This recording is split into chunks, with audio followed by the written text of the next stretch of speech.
अच्छा, अगला है most common source of emboli, तो वो हमारे पास है फेमरल वेन, यानी कि फेमरल वेन से मोस्ट कॉमनली इम्बोलाई जो है वो इवॉल्व होती है। ठीक है।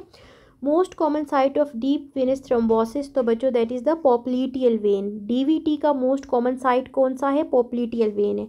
Most common cause of emboli is immobilization. ठीक है, यानी कि पेशेंट बेड रिडन है। ठीक है, immobilization is the most common cause, तो ये याद कर लो। अगला हमारे पास है early wound healing plus granulation tissue, तो बच्चों टाइप 3 कोलेजन हेल्प करता है। क्लियर। जबकि late wound healing plus wound strength पे जो है टाइप 1 कोलेजन ये हेल्प करता है आपको। क्लियर।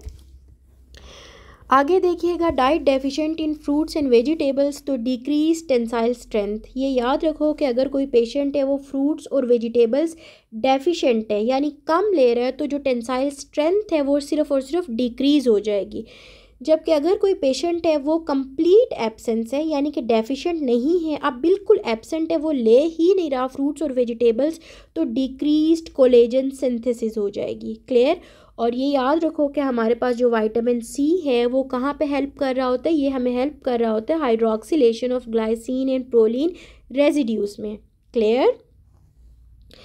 और जो इम्पॉर्टेंट चीज़ है वो ये कि मैक्सिमम सेंसरी कॉर्टेक्स एरिया कहाँ पे मौजूद होता है? लिप्स पे। ठीक है, इसीलिए लिप्स की सेंसेशन सबसे ज़्यादा है।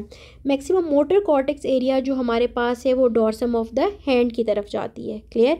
The distance where two stimuli are perceive to be different is maximum at back of scapula. ठीक है, बैक ऑफ स्कैपुला वो पॉइंट है जिसमें टू स्टिमुलाई को हम लोग इजीली मैक्सिमम उस पर डिफ्रेंशिएट कर सकते हैं। ठीक है, तो इसका जो डिस्टेंस है बिटवीन टू स्टिमुलाई, ठीक है, वो यहाँ बैक ऑफ स्कैपुला मैक्सिमम है। क्लियर।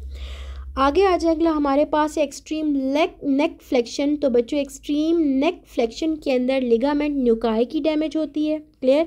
जबकि एक्सट्रीम नेक एक्सटेंशन के अंदर एंटीरो लॉन्गिट्यूडनल लिगामेंट है उसकी डैमेज हो जाएगी। क्लियर। अगला हमारे पास vertebra held in position by anterior and posterior longitudinal ligaments. ये याद रखो कि जितने भी हमारे पास वर्टिब्रा है उनका इंटीरियर पोस्टीरियर लिगामेंट्स है जिन्होंने इस पोजीशन में इसको हेल्ड किया हुआ है। Clear. Vertebra is attach to the adjacent lamina by ligamentum flavum. ये वर्टिब्रा है। अगला हमारे पास एडजेसेंट लैमिना है, इन दोनों को आपस में होल्ड किया हुआ है किसने? लिगामेंटम फ्लेवम ने। क्लियर।